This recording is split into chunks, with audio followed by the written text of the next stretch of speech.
चलो भाई, hello everybody. हम लोग हैं 15 मिनट लेट, ठीक है। और मैं इसकी पूरी रिस्पॉन्सिबिलिटी सिर्फ और सिर्फ को देना चाहती हूँ। मैंने कुछ नहीं बोला है, ठीक है। चलो भाई, सो गुड आफ्टरनून गाइज। और बहुत ही प्यारा दिन है आज। प्यारा इसलिए क्योंकि आज है ट्यूसडे का दिन, और ट्यूसडे हमेशा अच्छे होते हैं। क्यों पता नहीं। चलो बहुत ही बढ़िया। तो आज से हम लोग ऑफिशियली अपना SACMDD, जिसको हम शॉर्ट फॉर्म में बोलते हैं DD, चालू करने वाले हैं। तो are you ready? Yes, ready. चलो, बहुत ही प्यारा पोज है ये। अब अरे बहुत ही प्यारी एक स्टूडेंट है, बहुत अच्छा, बहुत ज्यादा भयंकर क्रिएटिव उसने बनाया था ये। बट अब हम लोग DD चालू करने वाले हैं। अब DD के पहले, चालू करने पहले मैं थोड़े से कंटेंट समझा देती हूँ कि हमें एग्जैक्टली पढ़ना क्या क्या है। कल हम लोगों ने एक छोटा सा और बहुत ही प्यारा सा डिस्कशन किया था किस चीज के बारे में, कि हमें एग्जैक्टली ये जो हमारा सब्जेक्ट है, secretarial audit, compliance management, due diligence, तो ये क्या है? Secretarial audit is basically done by practicing CS, पढ़ा था हमने। Compliance management is done by a employee, ठीक है। और due diligence is also done by a PCS। But due diligence में PCS का काम बिल्कुल अलग होता है।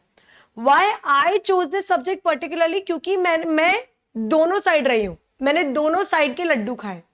मैंने ड्यू डिलिजेंस किया भी है, और ड्यू डिलिजेंस जिस पर हुआ था मैं उसमें भी थी। वो सब क्या है वो मैं बाद में बताऊंगी। But this is the best and the most favourite part of of the entire subject, that is due diligence. वो हम थोड़ा टाइम बात करें, क्योंकि उसके पहले आपको ना काफी सारी छोटी छोटी चीजों का नॉलेज होना चाहिए। तो पहले हम दूसरी चीजें करेंगे। अब देखो, यस, अब अगर तुम इंडेक्स देखोगे तो बहुत ही कम चैप्टर्स हैं, 20 ही है ना, ज्यादा है नहीं, ठीक है। तो सबसे पहले देखते हैं। तो मैंने आपको बताया था हमारा जो सब्जेक्ट है वो 2 पार्ट्स में डिवाइडेड है। Let's get serious. सबसे पहले है part A, which is of 40 marks, ठीक है। और फिर है part B, which is of 60 marks, ठीक है। वेरी नाइस कैलकुलेशन, इसके लिए तालियां, ठीक है। अब पार्ट A में बेसिकली कंप्लायंस मैनेजमेंट। मैंने आप लोगों को कल भी बोला था कि कंप्लायंस मैनेजमेंट सिर्फ कितने चैप्टर्स है? 7 चैप्टर्स में अगर 40 मार्क्स स्कोर करना है, और उसमें से भी ये वाला जो पार्ट है, इसमें बहुत ज्यादा कुछ नहीं पढ़ना है, बहुत ही सिंपल है। तो आप लोगों ने कंपनी सेक्रेटरी का नाम का एक चैप्टर पढ़ा होगा एग्जीक्यूटिव में, कंपनी लॉ में। उसमें पढ़ा होगा CS क्या क्या करता है, CS की ड्यूटीज क्या होती है, रिस्पॉन्सिबिलिटीज क्या होती है, ये पढ़ा था ना। बस वही सब है। तो 7 चैप्टर तो बहुत ही ज्यादा इजी हो गया। तो 40 मार्क में मेजरली आपको क्या पढ़ना है? कितने चैप्टर्स पढ़ना है? 6 चैप्टर्स। कर लोगे? 40 में से अगर टारगेट करते हैं, कितने आ गए हमारे पास? एटलीस्ट 32 भी आ गए। ये चलो 32 भी ज्यादा कर लिया मैंने, ज्यादा डिमांडिंग नहीं होना अपने को। 30 भी आ गए, ठीक है। तो 40 में से अगर 30 मार्क्स आ गए तो बच्चे भी कितने? 60 में से अगर 35 भी आ गए तो एग्जाम्शन तो आएगा ही ना। उसके ऊपर जो भी तुम पार्ट B में से ला रहे हो बोनस है, करेक्ट है। उसके ऊपर जो पार्ट B में से लाओगे वो बोनस हो गया। तो 60 में से आपको मिनिमम कितना टारगेट करना है? मिनिमम बोल रही हूं 30। उसके बाद ऊपर जो भी आया वो बोनस है। तो 30 + 30 60 में एग्जाम्शन आ गई, बाकी जो जिंदगी में मिला वो बोनस, ठीक है। पहला। दूसरा, अगर तुम यहां पर देखते हो, पहली एक सबसे इंपॉर्टेंट चीज जो तुम्हें नोटिस करनी चाहिए वो है गलती। किसकी गलती? स्पेलिंग की, ठीक है। बट इसको अवॉइड कर सकते हो। पहला कंप्लायंस फ्रेमवर्क और सेकंड है कंप्लायंस। ये सबसे इंपॉर्टेंट चैप्टर है। इसमें तुम्हें एग्जीक्यूटिव की याद आ जाएंगी, यादें ताजा हो जाएंगी। वो सब्जेक्ट जिसने तुम्हें बहुत ज्यादा परेशान किया होगा वो सब तुम्हें याद आ जाएंगे, जिसमें तुम्हें लिस्टेड कंपनी के कंप्लायंसेस पढ़ने हैं, प्राइवेट कंपनी कंप्लायंसेस पढ़ने हैं, OPC के, सेक्शन 8 के, और न्यूज़पेपर से रिलेटेड, वेबसाइट से रिलेटेड, ये सारे अलग अलग कंप्लायंसेस हमें इस चैप्टर में पढ़ने हैं। तो ये थोड़ा सा लेंदी और थोड़ा सा डिफिकल्ट है, ठीक है। तीसरा, बहुत ही भयंकर इजी, मतलब इतना इजी तो तुमने कभी देखा ही नहीं होगा। अच्छा, तुम्हें एग्जीक्यूटिव में सबसे आसान क्या लगता था? सेटिंग अप का पार्ट C। सेटिंग अप का part C, okay. EBCL part B 25। हाँ, EBCL पार्ट B 25 मार्क। एक ही चैप्टर था? कौन सा, क्या चैप्टर? हाँ, बहुत ही बढ़िया, बहुत ही बढ़िया। Abuse of dominance, anti competitive agreement, regulation of combination, 3 चीजें पढ़ो, खत्म। यार मेरे को तो अच्छा ही लग रहा है ये। मतलब जब बच्चों ने मुझे बोला कि मैम FMSM से वैसम के दम पे पास हुआ, मैं अल्लाह आजा गले मिल ले, इससे बढ़िया क्या हो सकता है यार। चलो, तो जो SM था या जो कंपटीशन एक्ट था, बिल्कुल वही वाली फीलिंग कौन सा देगा? Chapter number 3। चैप्टर नंबर 4, याद करो वो दिन जब तुमने सेक्शन नंबर 77 पढ़ा था कंपनीज एक्ट का, ऑल इंडिया रैंक का है। चार्जेस पढ़ा था section 77, it's all about section 77, ठीक है। उसके बाद KYC, ठीक है। बैंक वाले आपको परेशान करते KYC के लिए, करते कि नहीं? यहां पर आपको अपने क्लाइंट को परेशान करना है। क्लाइंट कौन और आप कौन? आप कौन? PCS। क्लाइंट कौन? Company, right? तो as a PCS you are going to ask for KYC documents, that is know your customer या know your client, ठीक है। तो क्या क्या डॉक्यूमेंट्स लेने पड़ते कोई भी सर्विस देने से पहले, वो हमें इसमें पढ़ना है। एक PCS बतेरी तरह की सर्विसेज देता है, बहुत सारी। कैसी सर्विसेज देता है भाई? सर्टिफिकेशन तो करता ही है, फॉर्म्स का सर्टिफिकेशन, ये तो तुम्हें पता होगा। उसके अलावा और क्या देता है? कंसल्टेंसी सर्विसेज देता है, इंटरनल ऑडिट करता है, सेक्रेटेरियल ऑडिट करता है। ये तो 4 बेसिक सर्विस हो गई। इसके अलावा और क्या करता है? सर्टिफिकेशन में आ गया ना सब। और अच्छा, तुम्हें लगता है कि कंपनी के अलावा और कोई क्लाइंट हो सकता है PCS का?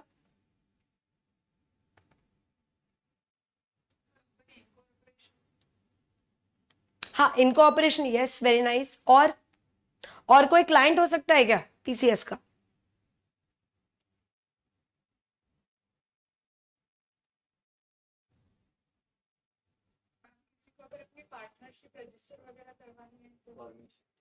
फॉर्मेशन, ठीक है। LLP से रिलेटेड सारी सर्विसेज दे सकता है। डिपॉजिटरी पार्टिसिपेंट, मतलब जितने भी स्टॉक मार्केट इंटरमीडियरीज है उनके भी शेयर कैपिटल ऑडिट होता है, उनका भी इंटरनल ऑडिट होता है। तो वो कौन करता है? Company secretary. तो ऐसी बहुत सारी छोटी छोटी सर्विसेज। इनफैक्ट मैं तो बोल रही हूं आपको एक सर्च एंड स्टेटस रिपोर्ट बनवानी होती है। सर्च स्टेटस रिपोर्ट क्या है? जैसे मैं एक बैंक हूं, बैंक ने PCS को बोला कि यार ये क्लाइंट आया मेरे पास, इसको तू सर्च कर, इसका स्टेटस बताकर मुझे स्टेटस चेक करके मुझे बता कि इसका बोरिंग स्टेटस क्या है, इसने कितनी प्रॉपर्टीज पर चार्ज क्रिएट कर रखा है, इसने कितनी प्रॉपर्टीज पर सेकंड चार्ज क्रिएट कर रखा है, इसकी क्या डेट स्टेटस है, ये कितनी इंडेटेड है, इसके एसेट्स कितनी फ्री ऑफ चार्जेस है। ये सारी की सारी चीजें चेक करके मुझे रिपोर्ट बना कर दे। मतलब फालतू की रिपोर्ट बनाने के लिए वो PCS के पास जाते हैं। आ रही के बात समझ में? बहुत अच्छे से। और ड्यू डिलिजेंस तो है ही ना, उसको भूल गए क्या? DD तो करना ही है ना PCS को। तो ये सारी तरह की सर्विसेज एक CS तो देता है, वो क्लियर है। लेकिन ये सब सर्विसेज देने के लिए आपको क्या लेना पड़ेगा? Documents, KYC। और वो कौन देगा? कंपनी। पर लेगा कौन? PCS। तो वो हमें किसमें पढ़ना है? इसमें। नेक्स्ट है साइनिंग एंड सर्टिफिकेशन। इसमें हम एक और चीज ध्यान रखना, इसमें इसकी भी गलती है बट तुम तो वो नोटिस करोगे नहीं, मैं बता देती हूँ। तो साइनिंग एंड सर्टिफिकेशन में बेसिकली पढ़ना है कि कितनी अलग अलग तरह की सर्विस होती है। इसमें सबसे इंपॉर्टेंट चीज मैं तुम्हें बताती हूँ कि तुमने एक चीज नोटिस की है कि कोई भी PCS हो या CS हो, CS इन एम्प्लॉयमेंट या PCS हो या ऑडिटर हो, वो कभी भी अपना प्रमोशन नहीं करता है। मिसकंडक्ट में आएगा। क्यों नहीं कर सकता? मतलब कहां पर लिखा है ऐसा? CS एक्ट में लिखा है क्या? अच्छा ठीक है, सॉरी मेरी गलती। तो ये तो क्लियर है। अब अगर मैंने बाय चांस एडवर्टाइजमेंट डाल भी दिया, Saumya Katarian associates, CS Saumya Katarian associates करके डाल दिया कि MGT 7 500 रुपए, MGT 8 700 रुपए, सेक्रेटरी ऑडिट 5000 रुपए, ऐसे करके मैंने बकायदा एकदम प्रॉपर सर्विसेज रेट कार्ड डाल रखा है, तो क्या मुझ पर कोई एक्शन ले सकता है? कौन लेगा एक्शन? कौन सी कमिटी? Disciplinary committee. ओहो हो, महान महान मनुष्य बैठे मेरे सामने। तो ये जो डिसिप्लिनरी कमिटी है, ये क्या क्या उनकी क्या क्या पावर्स होती है, वो लोग क्या क्या कर सकते हैं, फर्स्ट शेड्यूल के ऑफेंसेस, सेकंड शेड्यूल के ऑफेंसेस, आपको क्या सजा मिल सकती है, ये सब कुछ हम किस में पढ़ने वाले हैं, चैप्टर नंबर 6 में। और चैप्टर नंबर 7 में वही जो कंपनी सेक्रेटरी वाला चैप्टर आपने पढ़ा था। मैं वही कह रही हूं, ये सब्जेक्ट इजी है, लेकिन जब तुम इसको ओपन करोगे, इसकी जब लैंग्वेज पढ़ोगे तो लैंग्वेज समझने में थोड़ी सी डिफिकल्टी होती है, क्योंकि ऑफकोर्स तुम लोग एक छोटे लेवल से बड़े लेवल पे आ गए हो। सिंपल है, कोई टेंशन नहीं है। डन, बढ़ेंगे आगे। अच्छा, यूट्यूब वाली जनता क्या कर रही है भाई, सो गई क्या? हाय हेलो बोल के गायब। यस पीपल, कहां हो भाई? Can't see you. देख तो रही हो यार, दिख रही हूं मैं, मतलब अपने लेक्चर में भी मैं दिख रही हूं। यस, चलो यूट्यूब वाली जनता मुझे कुछ तो बोलो। अगर तुम नहीं बोलोगे तो फिर पूर्वा गाना गाएगी।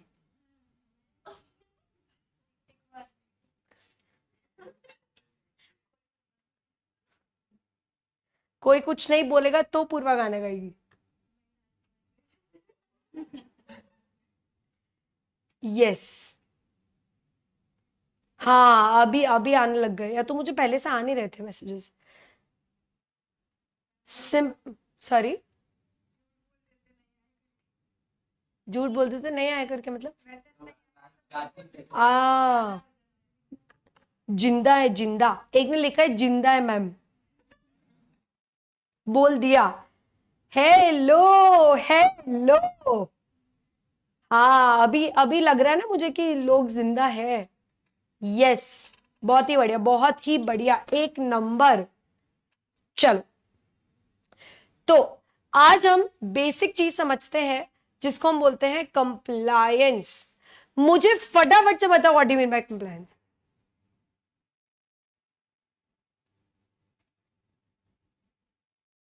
ये आंसर एक्सपेक्टेड था मुझे, ऐसे मत करो यार। fulfillment of requirement. हाँ ठीक है, बहुत बढ़िया, बहुत ही बढ़िया। अच्छा चलो, मुझे एक बात बताओ, MGT 14 सिंपल फॉर्म है, किस चीज का फॉर्म है? Special resolution. बहुत ही बढ़िया, तुमको तो सब कुछ ही आता है, मैं चली जाती हूँ। ठीक है, अब स्पेशल रेजोल्यूशन का फॉर्म हो गया simple. Now the point is, मुझे MGT 14 कितने दिन में फाइल करना होता है? 30 days from the date of passing special resolution. ठीक है, 30 दिन में मैं नहीं कर पाई, अब क्या?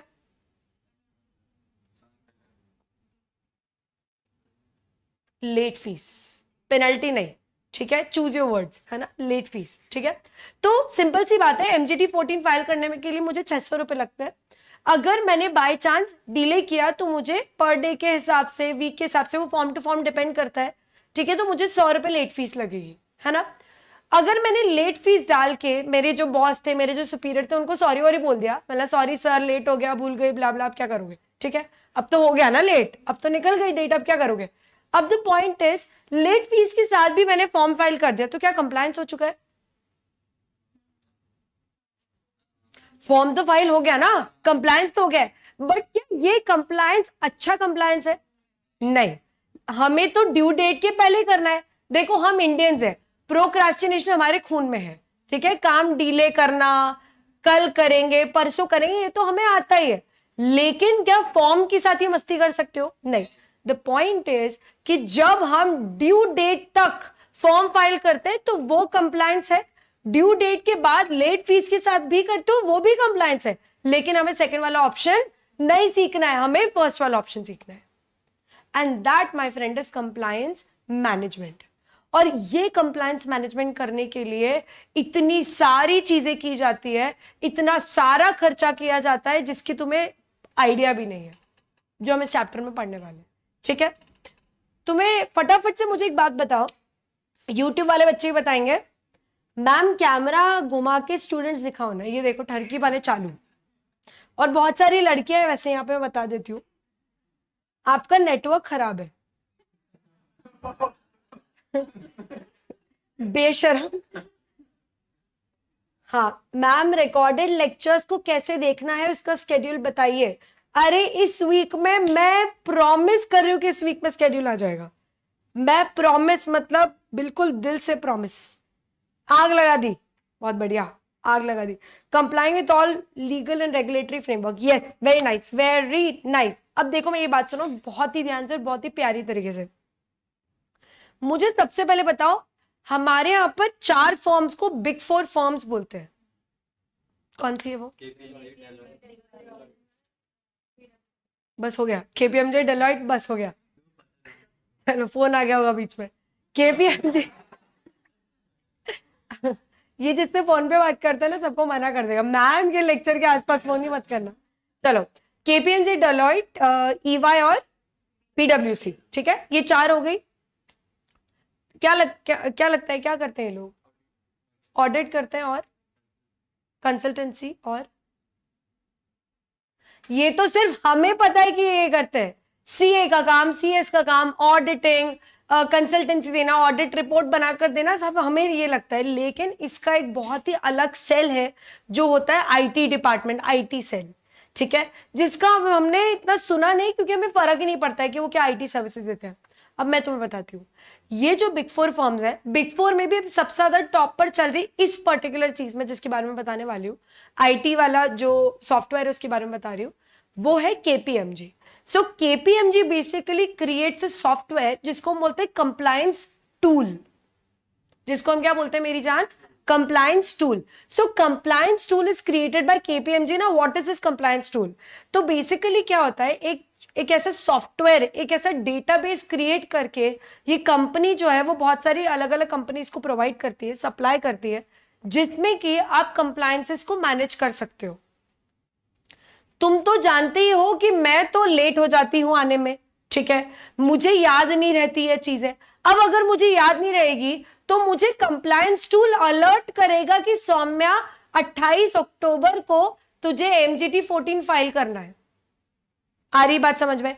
और ये 28 अक्टूबर आरओसी के हिसाब से डेट नहीं होगी, ये कंप्लायंस टूल ने पहले से डेट्स फिक्स कर रखी होगी। सो फॉर एग्जाम्पल 1 नवंबर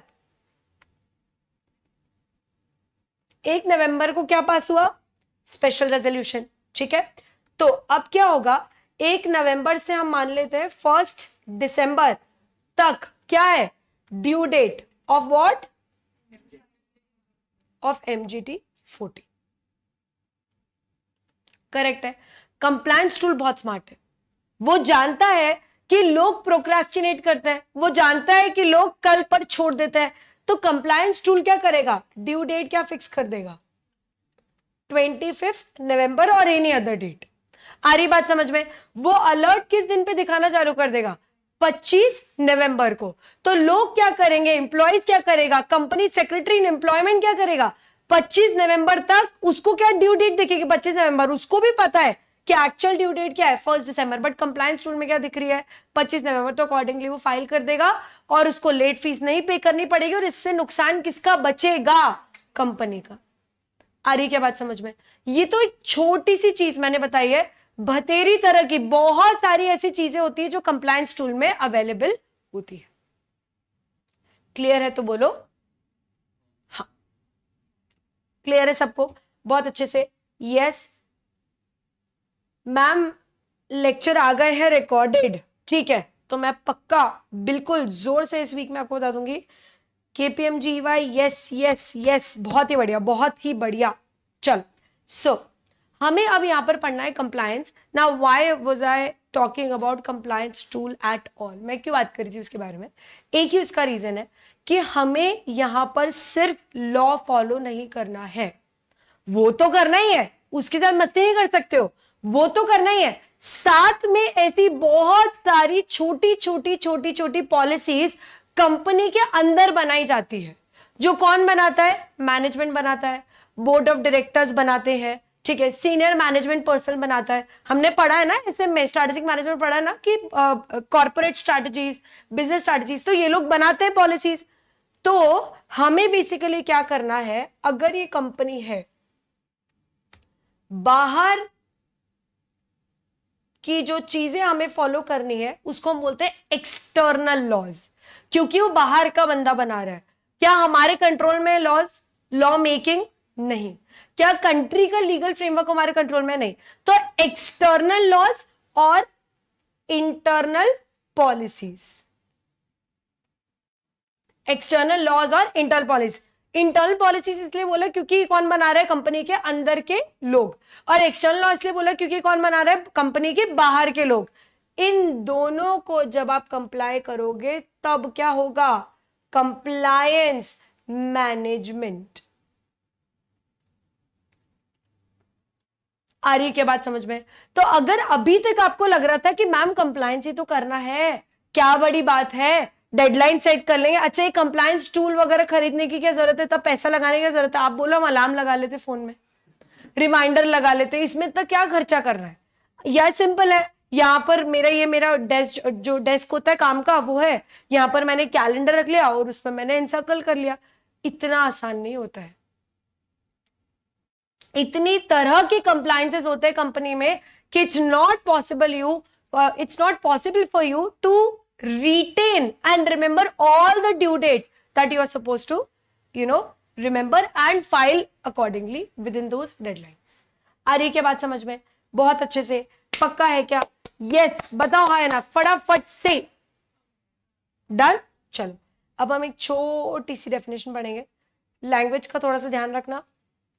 सबसे पहले इंट्रोडक्शन बड़ा आसान लगता है ना, अच्छा लगता है इंट्रोडक्शन, क्योंकि उसके बाद बड़ा ही गंदा पार्ट चालू होता है।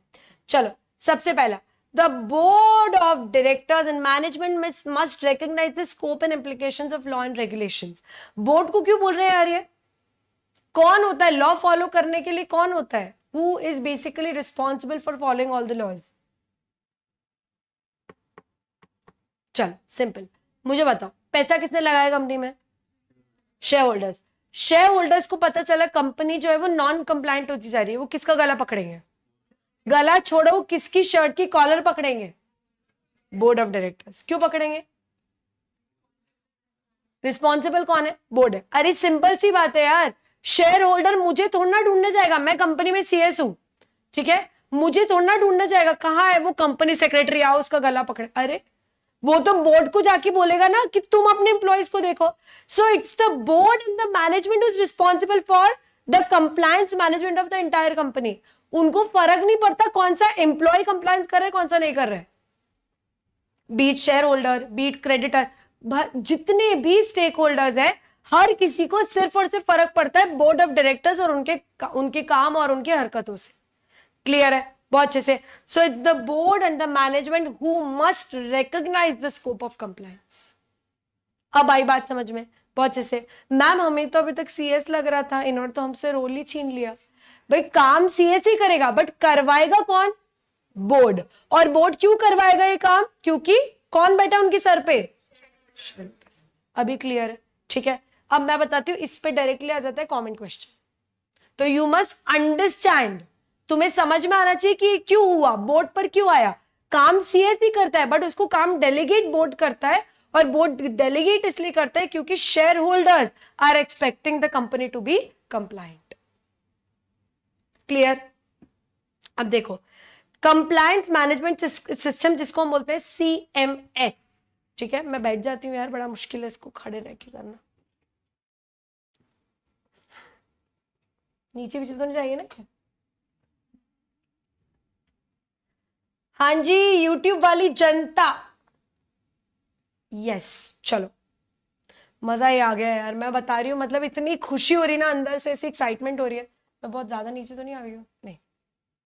चलो सीएमएस जिसको हम बोलते हैं कंप्लायंस मैनेजमेंट सिस्टम। अभी क्या होता है, it manages the entire compliance process of the company. मतलब इससे डिफिकल्ट डेफिनेशन कुछ हो सकती है। What is CMS, which manages the entire compliance process. तुम ये लिख कर आओगे तो तुम्हें क्या मिलेगा, it includes compliance program, audit, reporting etcetera. अच्छा अब ध्यान से सुनना जो मैं बताने वाली हूं। वैसे तो मैं जैन हूं तो ये पाप है, पर अब क्या कर सकते हैं, तुम्हारे लिए सब कुछ करना पड़ेगा। आलू, ठीक है, ये है एक आलू, ठीक है, सॉरी भगवान। चलो अब देखो, आलू पटाटो, तो बेसिकली एक पोटैटो होता है, तुम्हें पता है जैन पोटैटो क्यों नहीं खाते? यहाँ पे होंगे ना जैन कोई ना कोई। हाँ भाई, कांदा आलू क्यों नहीं खाते? हाँ तो आलू इनको क्यों इतना बुरा माना है? और भी तो होता है, मूली होती है, गाजर होती है।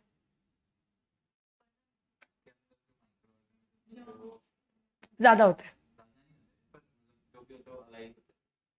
यस तो बेसिकली क्या होता है ना कि आलू का इसलिए इतना इसको बैड बॉय बना रखा है आलू को, क्योंकि आलू में अगर तुम कभी पिन, एक छोटी सी पिन डालोगे और उसको माइक्रोस्कोप से देखोगे तो बहुत माइक्रो ऑर्गेनिज्म देखेंगे, सम डेड सम अलाइव। ठीक है, बहुत छोटे छोटे। मैं तुम्हें ऐसे क्रीप आउट नहीं करना चाहती, तुम खाओ अच्छे से। ठीक है, टिफिन में भी लाए होंगे तुम तो, ठीक है, तो खा लेना। अब द पॉइंट इज, ठीक है, तुम्हारी तुम्हारी मम्मी आगे मेरे को मारे, मैम क्या सिखा दिया आपने। चलो, द पॉइंट इज कि आलू जो होता है ना उसमें छोटे छोटे पार्टिकल्स होते हैं। तो हमारे आलू का नाम है कंप्लायंस मैनेजमेंट सिस्टम। ठीक है, हमारे जो आलू है वो है कंप्लायंस मैनेजमेंट सिस्टम, और उसके छोटे छोटे पार्टिकल्स का नाम देखेंगे। सबसे पहला पार्टिकल है जिसका नाम है कंप्लायंस प्रोग्राम। बहुत सिंपल है। दूसरा पार्टिकल है उसका नाम है कंप्लायंस ऑडिट। तीसरा पार्टिकल है उसका नाम है कंप्लायंस रिपोर्टिंग। चौथा पार्टिकल है उसका नाम है कंप्लायंस सॉल्यूशन। एक और पार्टिकल है उसका नाम है कंप्लायंस रिस्क।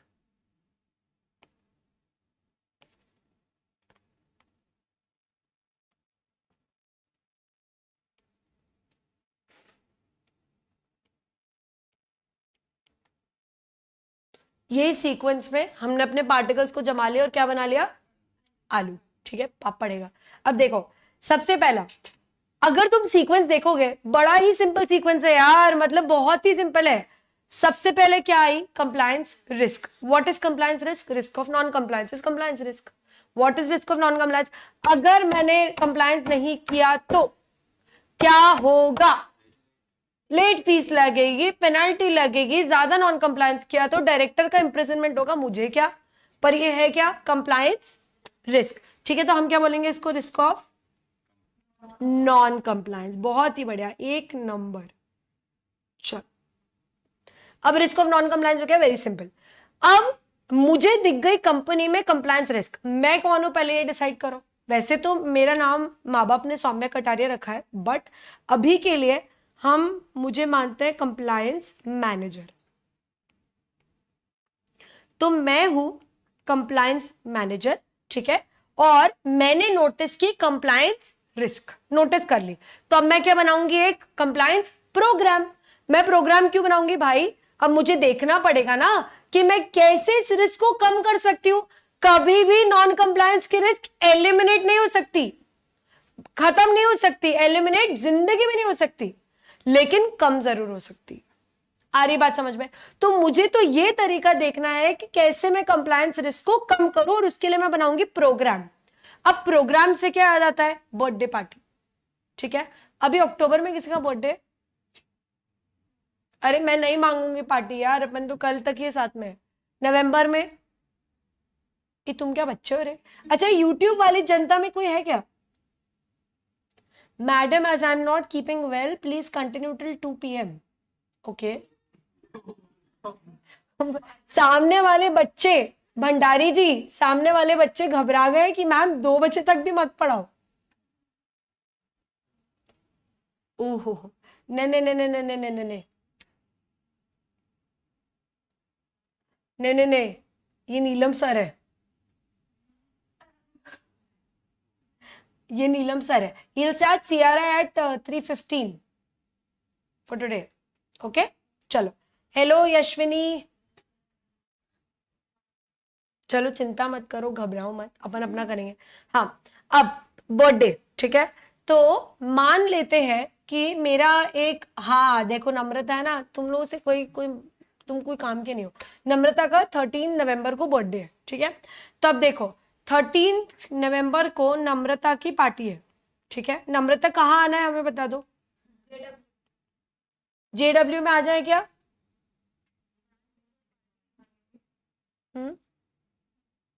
पार्टी नहीं, मैंने कब बोला ऐसा?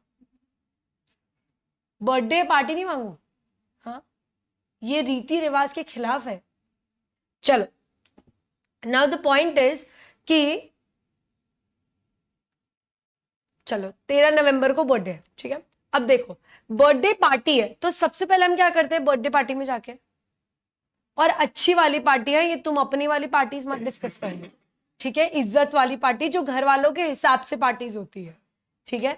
तो अब हम बर्थडे पार्टी कर रहे हैं तो क्या होगा, बर्थडे पार्टी में हम जाएंगे, कोई उसको जाकर विश करेंगे, जो बर्थडे गर्ल बॉय होगा उसको जाके विश करेंगे, ठीक है। उसके बाद उसके मम्मी पापा वगैरह होंगे तो उनसे बात कर लेंगे अगर उनको बुलाया है तो, ठीक है। उसके बाद कोई अगर गेम्स वेम्स रखे होंगे, वो ट्रूथ एंड डेयर और वो जो भी रखा होगा, ठीक है, नेवर हैव आई एवर, इस टाइप की चीजें रखी होंगी, तो वो गेम्स वेम्स खेलेंगे, फिर बाद में केक कटिंग होगी, साथ में खाना वाना चलता रहेगा और फिर लास्ट में डिनर करके निकल जाएंगे। That's how the parties. अब सीक्वेंस देखो, सीक्वेंस क्या थी, सबसे पहले गए, मीटिंग ग्रीटिंग की, उसके बाद गेम्स खेले, केक कटिंग की, डिनर किया, ये 5 चीजें होती है ना, सीक्वेंस डिसाइड हो गई। वैसा ही उसको बोलते program, sequence of events, series of events. How do you define a program? I have taught this in SMA, भूल गए ना, ठीक है, चलो डुबा दिया नाम तुमने। चलो, तो what is program? Series of events,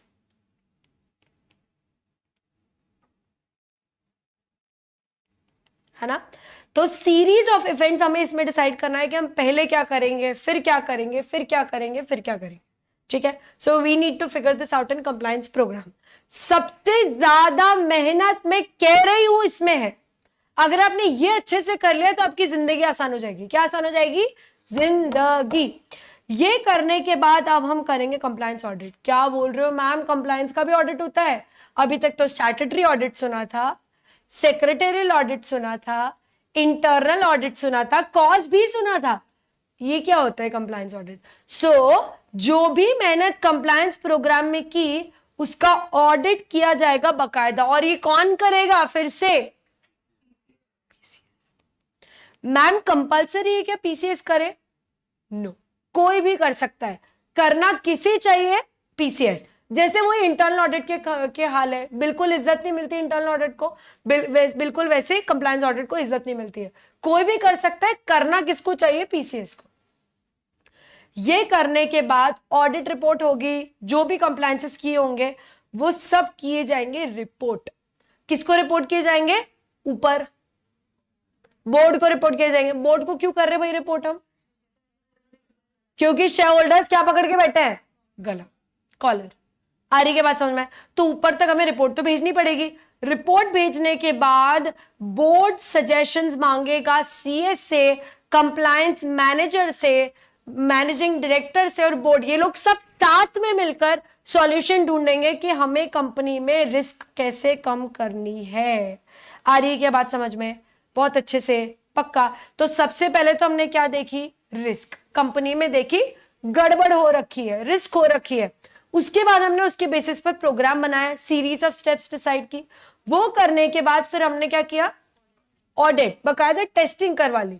audit report I, audit report हमने किसको दे दी? बोर्ड को। बोर्ड ने उसके बेसिस पर CS कंप्लायंस मैनेजर के साथ मिलकर एक मीटिंग की और कंपनी के लिए कंप्लायंस सॉल्यूशन फिगर आउट किया। कंप्लायंस सॉल्यूशन मैम कैसा हो सकता है? कोई एम्प्लॉइज अगर गड़बड़ कर रहे हैं तो उनको बताओ। अब एक बहुत ही बड़ा एग्जांपल देती हूँ, मुझे एक बात बताओ, कंपनी के अंदर कंप्लायंसेस के लिए रिस्पॉन्सिबल कौन होता है? बोर्ड होता है, पर बोर्ड काम किसको डेलीगेट करता है? CS को करता है ना, यही पढ़ा है हमने। अब CS को अगर काम डेलीगेट करेंगे तो क्या जितना भी कंप्लायंस है सब CS करेगा? फिर और कौन करेगा? बताओ और कौन कर सकता है? कमिटी हो गया, ऐसे बोल रहे हैं। और कौन करता है?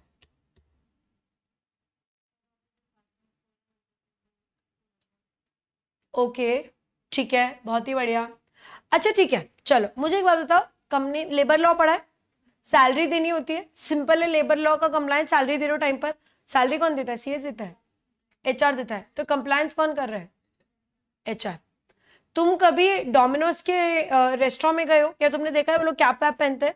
कैप नहीं पहनी तो क्या वो वायलेशन होगा, नॉन कंप्लायंस होगा? तो ये कौन कर रहा है? प्रोडक्शन डिपार्टमेंट या फैक्ट्री मैनेजर, रेस्टोरेंट मैनेजर कर रहा है, या सीएस कर रहा है? सीएस तो नहीं कर रहा है, ठीक है। The point is CS is not responsible for all the loss. पहले तो ये समझ लो। तुम लोगों ने ईबीसीएल पढ़ा, जेआईजीएल पढ़ा, बहुत ही तरह के लॉस पढ़े, हर किसी के लिए की रिस्पॉन्सिबिलिटी बिल्कुल उठा के सीएस पे मत डालो। सीएस सेक्रेटरियल कंप्लायंसेस के लिए, लिस्टिंग ऑब्लिगेशंस के लिए सीएस रिस्पॉन्सिबल है। आ रही है क्या बात समझ में? सो व्हेनेवर वी डिसाइड कि कौन सा कंप्लायंस कौन करेगा, वो डिसीजन हम किस में लेते हैं? कंप्लायंस प्रोग्राम में लेते हैं। और वो कंप्लायंस प्रोग्राम के ऊपर ऑडिट होता है, उसके बेसिस पर रिपोर्टिंग होती है, फिर उसमें हम सॉल्यूशन में डिसाइड करेंगे कि भाई जो कंप्लायंस का ओनर था, जो कंप्लायंस के लिए रिस्पॉन्सिबल था, मैंने वर्ड क्या यूज किया? ओनर। जो कंप्लायंस के लिए रिस्पॉन्सिबल था उसने अपना काम ठीक से किया कि नहीं, वो हम सॉल्यूशन में फिगर आउट करेंगे। आ रही है क्या बात समझ में? बहुत अच्छे से। तो क्या ये आलू आपको पसंद आया? पाप पड़ेगा, मैं कह रही हूं तुम्हें। चलो बहुत ही बढ़िया, बहुत ही बढ़िया, एक नंबर। तो एक बार हम इसको रीड करेंगे क्या? यस। अच्छा, मैं चाहती हूं आप लोगों से, नॉट आप लोग, जो यूट्यूब वाले स्टूडेंट्स हैं, आप लोग इसका फोटो ले लो यार, ठीक है। प्लीज इसको एज इट इज बना लेना, फिर हम इसके बाद आगे बढ़ेंगे।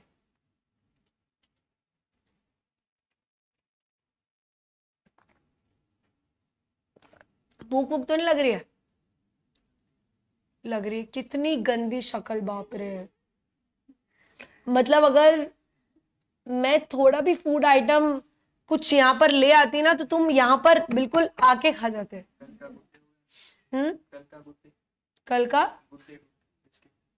हाँ है ना, वो खाना है क्या तुम्हें? थोड़ा सा हाफ ईटन पैकेट है। चलो डन गाइस। कंप्लायंस प्रोग्राम कौन बनाता है? मैं, यानी कि कंप्लायंस मैनेजर, ठीक है। तो compliance program is basically prepared by the compliance manager. तो मैनेजर क्या करता है? सिंपल सी बात है, उसको ना ये पूरी प्रोसेस का ध्यान रखना है, और इस प्रोसेस को हमने क्या नाम दिया है? Compliance management system. तो कंप्लायंस मैनेजमेंट सिस्टम का ही ध्यान कौन रखता है? Compliance management. तो उससे मेजर काम जो होता है वो होता है कंप्लायंस प्रोग्राम बनाने का। तो रिस्क आइडेंटिफाई करने का काम भी कंप्लायंस मैनेजर का, प्रोग्राम बनाने का भी, ऑडिट खुद तो नहीं करेगा बट किसी और से ऑडिट करवाने का काम भी किसका? कंप्लायंस मैनेजर का। रिपोर्टिंग बनाकर, रिपोर्ट बनाकर किसको देना है? बोर्ड को, वो भी कौन करेगा? Compliance manager. और फिर इस बोर्ड के साथ मिलकर सोल्यूशन भी कौन फिगर आउट करेगा? मैनेजर। इसीलिए कहते हैं कि सीएस के अलावा कंप्लायंस मैनेजर होना जरूरी है। ये तो तुम्हें याद होगा कि लिस्टेड कंपनी में कंप्लायंस मैनेजर अलग से अपॉइंट होता है ना? पढ़ा है ना? तो यही एक रीजन है कि कंप्लायंस मैनेजर ये सारा काम करता है। अब मैम ये क्या बिल्कुल अलग से मेरी ताकत मेरा बदला टाइप का, बिल्कुल वो साउथ की मूवी थी ना एक और, मास वाली, क्या नाम था उसका? मास मास मास नाम था उसका, उसमें मेरी जंग, वन मैन आर्मी, ठीक है। हाँ देखा, देखता है वो। तो मेरी जंग मूवी जो थी, जिसमें वो वन मैन आर्मी होता है, अकेला आएगा 1 करोड़ लोगों को उड़ा देगा, बिल्कुल वो जो मूवी थी, है ना। तो आपको ये मत सोचो कि कंप्लायंस मैनेजर जो होता है बिल्कुल वन मैन आर्मी होता है, अकेले सब करता है। वो किसके साथ मिलके ये करता है?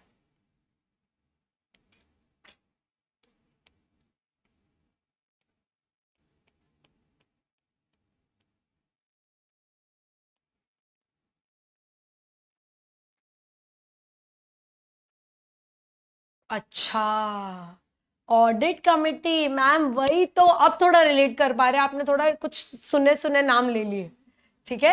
तो ऑडिट कमिटी के साथ कंप्लायंस मैनेजर मिलता है, they shake their hands and then they manage the entire process of compliance management system. आई क्या बात समझ में? घुसा कि नहीं भेजो में?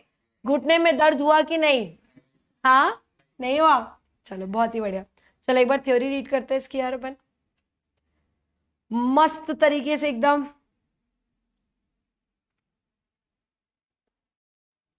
बहुत ही बढ़िया। समझ में आया कि नहीं नैना? नैना उन समझ में आया कि नहीं? यहां पर भी कोई नैना है क्या? चलो, सो कंप्लायंस मैनेजमेंट सिस्टम, अब तुम्हें डेफिनेशन बहुत ही इजी तरीके से समझ में आ जाएगी। मतलब तुम्हें ऐसा लगेगा मैम ये लिखा था, क्या बात कर रहे थे आप। It includes compliance program, compliance audit, compliance reporting etcetera. ये तो समझ में आ गया। Compliance program consist of policies and procedures which guide us in adherence of applicable laws, rules and regulations in the company. Program एक ऐसी चीज है जिसमें हम पॉलिसीज बनाते हैं, प्रोसीजर्स बनाते हैं कि हम कैसे कंप्लायंस कर पाए। सिंपल है, बहुत सिंपल है। whereas मतलब लेकिन, किंतु, परंतु, however, whereas the compliance audit is an independent testing of the level of compliance with applicable laws. Very simple, बहुत जोर से सिंपल है। yes? बहुत बढ़िया। अब देखो लास्ट टॉपिक जो मैं इसका पढ़ाने वाली हूँ, बहुत ही ज्यादा इंटरेस्टिंग है। क्या तुम्हें याद है वो दिन और वो समय जब मैंने कंप्लायंस टूल का नाम लिया था? वो दिन कौन सा था? आज का। तो देखो कंप्लायंस टूल बहुत ही इंटरेस्टिंग चीज है, ठीक है। इसको हम थोड़ा सा ध्यान से सुनना, ठीक है। मस्त, एकदम मस्त।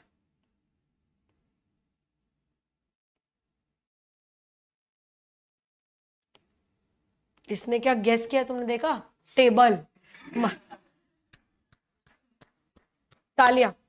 नोट्स कहाँ है? ये नोट्स यार, ये जो drive link, sorry description box है ना, इसमें आपको ड्राइव लिंक मिल जाएगी इस चैप्टर की, ठीक है। कंप्लायंस चार्ट, कंप्लायंस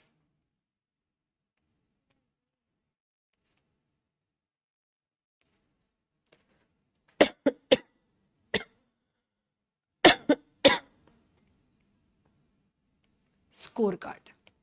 देखो बड़ा ही सिंपल है, बड़ा ही सिंपल है। तो क्या होता है कि जैसे हमें पता है कि MGT 14 हमें कब फाइल करना होता है? 30 डेज में, 30 डेज में ऑफ पासिंग स्पेशल रेजोल्यूशन, ठीक है। MGT 7 हमें कब फाइल करना होता है? 60 days from the date of AGM, from the date of AGM या from the date of conclusion of AGM, conclusion of AGM, ठीक है। तो ये 60 डेज में करना है, from the date of conclusion. Very simple. AOC 4 कब करना है? 30 days from the date of conclusion of AGM। ये पढ़ा है हमने, है ना, सिंपल। तो हमने क्या किया, बड़े स्मार्ट है हम लोग, ठीक है। मैं तो हुई, तुम्हारा नहीं पता। अब देखो, तो बेसिकली हमें क्या करना है, चार्ट में हमने लिख दिया कि हमें करना क्या क्या है। स्कोर कार्ड में हम देखेंगे हुआ या नहीं हुआ। स्कोर कार्ड में हम क्या देखेंगे? हुआ या नहीं हुआ। तो बेसिकली चार्ट में हमने क्या फिक्स कर दी? डेडलाइन। और डेडलाइन वो पूरे 30 दिन वाली नहीं होगी, 20 दिन की होगी, 25 दिन की होगी। अभी हमने पढ़ा था कि पूरे 30वें दिन तक डेडलाइन सेट नहीं होती है, और थोड़ा पहले ही होती है कि थोड़ा लेट भी हुआ तो चलेगा, फिर भी लेट फीस से बच जाएंगे। करेक्ट है, ये पढ़ा था। तो हम क्या करेंगे यहाँ पर, MGT 14 की डेडलाइन सेट कर देंगे, MGT 7 की कर देंगे, AOC 4 की कर देंगे। ये हो गया चार्ट में deadline fixed. Compliance obligations fixed, ठीक है, डन।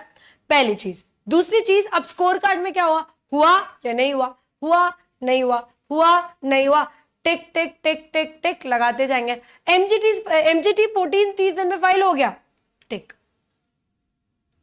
MGT 7 60 दिन में फाइल नहीं हुआ, क्रॉस। आ रही बात समझ में? बहुत अच्छे से, पक्का। अब ध्यान से सुनना, बहुत ही प्यारा है यहां पर। अब तुम बोलोगे मैम ये क्या कर रहा है, एडवाइजरी का क्या काम है? यहां पर कुछ लोग बैठे हैं जो चाय नाश्ता बिस्किट वगैरह खा रहे हैं, ठीक है, गुड्डे का पैकेट छीन के गए मुझसे। तो अब वो लोग क्या कर रहे हैं, एडवाइजरी में बैठ के टक टक टक टक टक टक कंपेयर कर रहे हैं। हाँ, गेम भी खेल रहे हैं, ठीक है, फ्री टाइम में गेम भी खेलते हो अपने हो गया। तो देखो, चार्ट और स्कोर कार्ड को कॉन्स्टेंटली कंपेयर करते हैं। चार्ट में क्या ऑब्लिगेशंस है, स्कोर कार्ड में हुए या नहीं। चार्ट में क्या ऑब्लिगेशंस है, स्कोर कार्ड में हुए या नहीं। हमने क्या प्रोग्राम बनाया था, स्कोर कार्ड क्या बोलता है, पॉलिसी ये बोलती है, स्कोर कार्ड क्या बोलता है? सो constant comparison is done by a group of people which is a team managed by whom? Again compliance manager. तो कंप्लायंस मैनेजर इनके पिताजी बैठे हैं जो एक पूरी कंप्लायंस एडवाइजरी की टीम बनाएंगे। इतने बहुत ज्यादा लोग नहीं होते, 2-4 लोग 5 लोग होते हैं जो कॉन्स्टेंटली चार्ट और स्कोर कार्ड को क्या कर रहे हैं? कंपेयर कर रहे हैं। और वो नजर किस पर रख रहे हैं? कंप्लायंस ओनर पर नजर रख रहे हैं।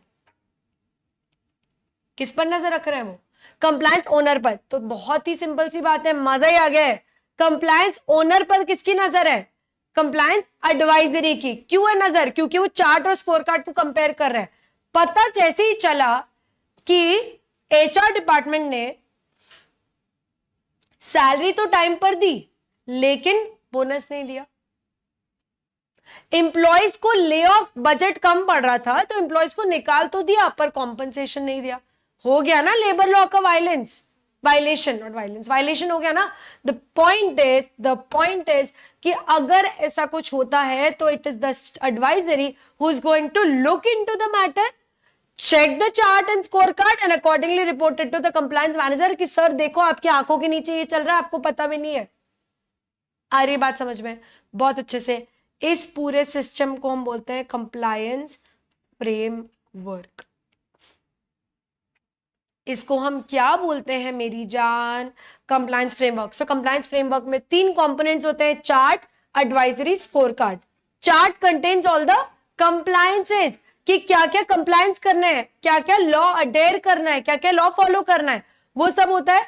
स्कोर कार्ड में हमने क्या क्या किया उसका स्कोर होता है। और advisory basically keeps on comparing chart and score card, keeps an eye upon whom, किस पर नजर रखती है? ओनर्स पर, कि उन्होंने अपना काम ठीक से किया या नहीं किया। बहुत ही सिंपल है, बिल्कुल मजा आ गया, एकदम आराम से। यस गाइज, यूट्यूब वाली जनता समझ में आया कि नहीं आया? प्यार से बता दो यार, आग लगाएगी नहीं तुम तो ये बता दो। Yes done. चलो इसकी थ्योरी से तो थोड़ी सी थ्योरी पढ़ के विल वाइंड अप। बहुत ही मतलब गंदी शक्लें बना दी तुमने कि मैम भूख लग रही है, आप क्या चार्ट स्कोर कार्ड की बातें कर रहे हो? अभी चार्ट से हमें एक ही चार्ट समझ में आ रही है, ठीक है। चलो अब देखो चार्ट की बात करते हैं, थोड़े तो मजे लेने दो मुझे। चलो, the chart provides an overview of applicable local, state, central, international laws। मतलब इन्होंने तो अपने को छोड़ा ही नहीं है। ऐसा नहीं छोटे मोटे लॉस की बात कर रहे हैं, वो तो नीचे से ऊपर तक चले गए। Local, state, central, international laws. आ रही क्या बात समझ में? सारे लॉस। अब बताओ मुझे, लगाओगे कैलेंडर और करोगे उस पर एनसर्कलिंग की कंप्लायंस टूल की जरूरत है टूल की, क्योंकि कितने लॉज है applicable, right? So local, state, central, international laws, rules, regulations जो भी कंपनी पर applicable है वो सब के सब हम किस में लगा देते हैं? चार्ट में लगाते थे कि भाई ये कंप्लायंसेस आपको करने हैं, ठीक है। Compliance chart outlines how compliance risk mitigation activities are embedded in the business process। तो हम चार्ट में सिर्फ ये नहीं करते कि भाई इस डेट पे MGT 14 कर देना, इस डेट पे MGT 7 कर देना, ऐसा नहीं है। हम तो बकायदा कंप्लायंस रिस्क को कम करने के लिए भी और जो चीजें करना चाह रहे हैं, जो जो प्रोसेस, जो जो प्रोसीजर्स अडॉप्ट करना चाह रहे हैं, वो भी हम उसमें लिख देते हैं। आ रही क्या बात समझ में? बहुत अच्छे से, पक्का। It helps us in meeting compliance obligation. जो भी हमारी ऑब्लिगेशंस किसकी तरफ है? सारे स्टेक होल्डर्स की तरफ। हम लोग सिर्फ आरओसी की तरफ रिस्पॉन्सिबल नहीं है या एमसी की तरफ रिस्पॉन्सिबल नहीं है। हम अगर कंप्लायंस करते तो हमारी responsibility shareholder, creditor, supplier, distributor, intermediaries, SEBI, ROC, RBI, banks, इन सब की तरफ कंप्लीट हो रही है। तो कंप्लायंस से सिर्फ ऐसा नहीं कि चलो यार कंप्लायंस कर लिया पैसे बचे, सिर्फ वो नहीं, आप सबकी तरफ रिस्पॉन्सिबिलिटीज पूरी कर रहे हो। And that is why my friend compliance obligation and compliance chart is very necessary. Clear है तो बोलो जोर से। The compliance chart reflects the activities in compliance calendar। आई गया कैलेंडर जो हमें चाहिए था, ठीक है। हम डेस्क पर लगाने वाले थे, इसकी जगह हमने टूल में लगा दिया, है ना। तो compliance chart includes compliance calendar which is to be followed and performed by the business unit। Very simple। आ गई बात समझ में? एक आइडिया बना दिमाग में कि एग्जैक्टली होता कैसे है, राइट? यस, समझ में आया कि नहीं भाई साहब, बताओ फटाफट से। मैम ये सब सिस्टम ऑटोमेटेड होता है, यस ये ऑटोमेटिक होता है। इसमें बहुत सारी चीजें जो होती है वो ऑलरेडी जो टूल जिस कंपनी ने बनाया, जैसे मैंने केपीएमजी का बताया, इन्फोसिस भी बनाती है, विप्रो भी बनाती है, टीसीएस भी बनाती है। तो ये जो टूल बनाया कंपनी ने वो ऑलरेडी ये सब चार्ट और ये सब आपको सेट करके देगी, आपको बस उसमें डिटेल्स डालनी है, ठीक है? तो ऑटोमेटिक सिस्टम होगा। ऑटोमेटिक सिस्टम कैसा कि आपको वो अलर्ट जारी कर देता है जब आपकी डेडलाइन क्लोज आती है, और अगर डेडलाइन पार कर दी तो वो आपको रेड फ्लैग दिखाता है, और अगर फाइनल डेडलाइन जो आरओसी ने डेडलाइन दी है वो भी पार कर दी, फिर तो बेटा सबको पता चलेगा कंपनी में कि तुमने डेडलाइन पार कर दी। तो इस तरह का जो सिस्टम होता है वो सेमी ऑटोमेटिक होता है, थोड़ा मैनुअल थोड़ा ऑटोमेटिक, इस तरह का क्रिएटेड होता है। कंपनीज इसको कस्टमाइज भी करवाती है। अब मैं तुम्हें रियलिटी बता रही हूँ कैसा होता है। कंपनीज इसको कस्टमाइज भी करवाती है, कंपनीज इसको थोड़ा फ्लेक्सिबल भी बनाती है कि भाई हम इसमें चेंजेस कर ले, पहला। दूसरा, एक बार ये आपने प्रोडक्ट खरीद लिया तो उसमें कांस्टेंट मेंटेनेंस की जरूरत होती है, तो मेंटेनेंस सर्विसेज भी आईटी कंपनीज प्रोवाइड करती है। तो जितने भी तुम्हारे इंजीनियर दोस्त हैं वो लोग अगर बता रहे हैं कि भाई हमें एक सॉफ्टवेयर फट गया है, एक सॉफ्टवेयर में हेल्प चाहिए, या एक सॉफ्टवेयर में क्लाइंट को असिस्टेंस देना है, तो one of the software is the compliance tool जिसमें तुम्हारे इंजीनियर दोस्त सपोर्ट करेंगे, तो कांस्टेंट सर्विसेज दी जाती है। आ गई है बात समझ में? यस, जोर से समझ में आ गई? चलो बहुत ही बढ़िया, बहुत ही बढ़िया, एक नंबर। चलो ठीक है, एक आखिरी चीज, पक्का लास्ट है, पक्का प्रॉमिस लास्ट है। क्या? नहीं नहीं, मैं 2 तक नहीं पढ़ाऊंगी यार, तो टेंशन मत लो। ये कंप्लायंस चार्ट, ठीक है? देखो हमने अभी पढ़ा कि कॉर्पोरेट कंप्लायंस फ्रेमवर्क जो होता है इसमें 3 चीजें होती है, chart, compliance advisory and score card. ये हम थोड़ा सा आगे आकर पढ़ रहे हैं हमारे पोर्शन में, बट चूंकि तुम ये टॉपिक पढ़ चुके तो तुम्हें समझ में आ जाएगा। देखो, compliance chart of the company is prepared after considering the operations of the company. मतलब ये तो उन्होंने बहुत ही डिफिकल्ट बात कर दी है, ठीक है, बहुत ही टफ, कि यार मतलब लॉ तो तभी पता चलेगा जब हमें ऑपरेशंस पता हो, है ना? सिंपल सी बात है। सो जो भी लॉज एप्लीकेबल होंगे वो क्लियरली डिपेंड करते हैं कंपनी बिजनेस क्या कर रही है। रियल एस्टेट में हो तो उसके लॉस होंगे, माइनिंग में उसके लॉस होंगे, सर्विस इंडस्ट्री में उसके लॉस होंगे, तो डिपेंड करते हैं। वेरी सिंपल, ठीक है? Compliance requirement is based upon the type of the company, activity of the company, industry and sector in which the company is operating. जिस इंडस्ट्री में है, जिस सेक्टर में है, जो ऑपरेशंस है, प्राइवेट है, पब्लिक है, लिस्टेड है, अनलिस्टेड है, गवर्नमेंट है, नॉन गवर्नमेंट है, कैसी कंपनी है, SEZ है, 100% EOU है, लॉज ही बदल जाता है। तो जैसी कंपनी वैसे कंप्लायंस, और जैसे कंप्लायंस वैसा कंप्लायंस चार्ट। सिंपल, बहुत ही बढ़िया, ठीक है? तो जब भी हम चार्ट बनाएंगे तो हमें इन बातों का ध्यान रखना है। 4 बातें, ठीक है? बहुत 5 बातें, बहुत सिंपल है। सबसे पहले तो ये सिंपल है कि भाई हमें लॉ आइडेंटिफाई करना है। हर कंपनी में अलग अलग तरह के लॉज एप्लीकेबल होते हैं, और वो भी 0 से ऊपर तक जाते हैं। 0 क्या है? Local, state, central, international. तो ये सारे लॉज जो है वो हमें आइडेंटिफाई करना जरूरी है। वो करने के बाद अब हमें अपनी ही कंपनी की रिस्क को असेस करना है। रिस्क को असेस करना मतलब कि रिस्क कितनी क्रिटिकल है, या फिर रिस्क कंपनी पर कितनी हाई है, या फिर रिस्क कंपनी पर कितनी मीडियम है, या फिर रिस्क कंपनी पर कितनी लो है। तो पता है इंदौर में ना एक ये शादी वादी की जो ड्रेसेस होती है ना लड़के लड़कियों की, मान्यवर मोहे टाइप, तो उसका एक बहुत ही बड़ा शोरूम था, बहुत ही बड़ा और एकदम प्राइम लोकेशन पे, ठीक है? तो ऑब्वियसली कपड़े भी मतलब एकदम महंगे महंगे मिलते थे। मनीष मल्होत्रा को पीछे छोड़ दिया उन्होंने, ठीक है? तो बेसिकली हुआ क्या कि रातों रात उसमें आग लग गई और एक ड्रेस नहीं बचा, रातों रात आग लग गई, ठीक है? मैं इसको भूत भूत से रिलेट नहीं कर रही हूँ, ठीक है? तुम घबराओ मत, तुम्हें यही रहना है अभी, ठीक है? तो अब वो उसके अपने कुछ रीजन थे, वो कुछ तो रह गया था, शॉर्ट सर्किट हुआ था, तो रातों रात आग लगी। तो बट द पॉइंट इज कि एक लहंगा, एक जो भी सूट वूट, कुछ भी नहीं बचा, कुछ भी नहीं बचा। तो ये कैसे रिस्क है? Critical, uncontrollable risk. तो कुछ रिस्क ऐसी क्रिटिकल आ जाती है जिंदगी में, ठीक है, जैसे ये अपनी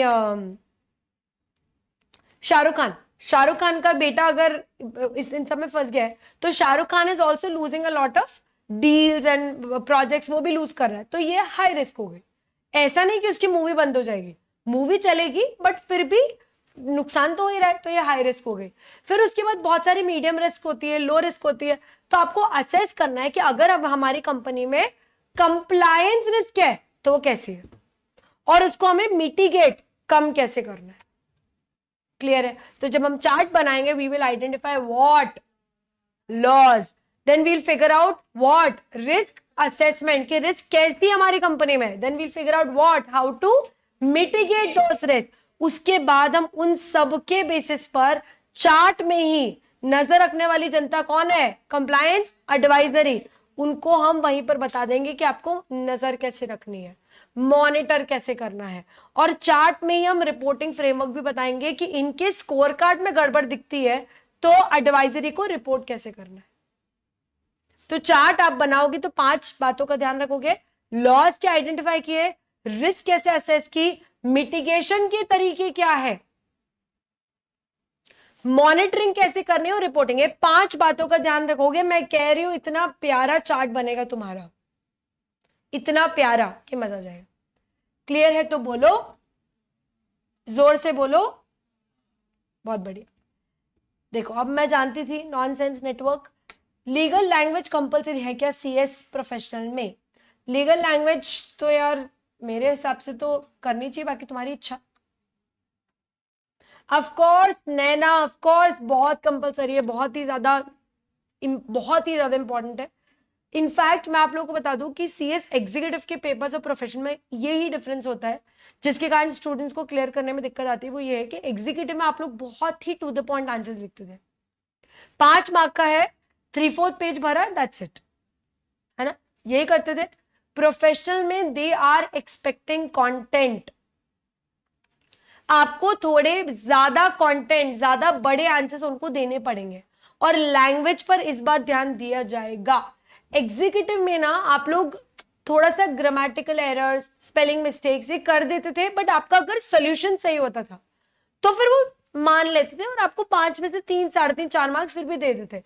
लेकिन फाइनल में ऐसा नहीं है, फाइनल में लैंग्वेज पर उतना ही ध्यान दिया जाएगा, क्योंकि वो जानते हैं कि तुम लॉ तो पढ़ के आए हो, तुम्हें लॉ तो आता है, तभी एग्जीक्यूटिव क्लियर कर लिया है। तो लॉ आता ही नहीं आता है वो चेक नहीं करेंगे, वो तो आता है, वो तुम्हारे आंसर प्रिपरेशन पर, क्योंकि अब तुम्हें ड्राफ्टिंग, राइटिंग, रिपोर्ट्स बनाना, ओपिनियंस देना, यही तो तुम्हें करना है ना आगे जाकर, तो उसके लिए तुम्हें अभी प्रिपेयर कर रहे हैं। सो legal language, formal professional language is very important. Clear है सबको बहुत अच्छे से? ठीक है, यस नैना, चलो बहुत ही बढ़िया, 1 नंबर 1 नंबर। तो क्या हम आज की सभा को समाप्त कर सकते हैं?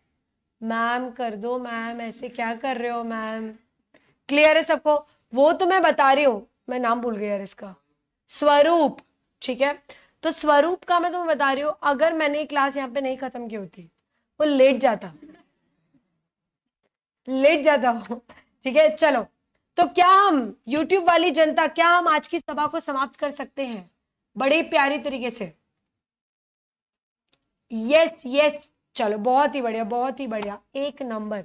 सो ये हम लोगों ने आज कर लिया है। अब हम लोग कल जब मिलेंगे तो हम कल एक बहुत ही इंपॉर्टेंट टॉपिक करने वाले हैं, ठीक है, कंप्लायंस फ्रेमवर्क के ऊपर। थोड़ा सा डिफिकल्ट होगा but we'll try to make it easy, और उसके बाद हम कंप्लायंस फ्रेमवर्क सेटअप करने की स्टेप्स पढ़ेंगे। ये 2 चीजें हम कल पढ़ेंगे। और आप लोगों का अभी 3:15 पर किसका लेक्चर है? CRI का, नीलम सर का, ठीक है। तब तक आप लोग लंच कर लो, जो घर पर है वो घर पे लंच कर लो, मम्मी के हाथ का खाना खा लो, ठीक है। हम लोग मिलेंगे कल, और कल हम लोग सेम टाइम पे मिलेंगे, सेम एज इन YouTube वालों से मैं कल मिलूंगी, ठीक है। चलो बाकी सबसे मैं आज, तुम लोग तो फ्री हो, तुम्हारे पास तो काम ही है। चलो, so I'll see you tomorrow. Have a good day. Bye bye. Take care. Enjoy.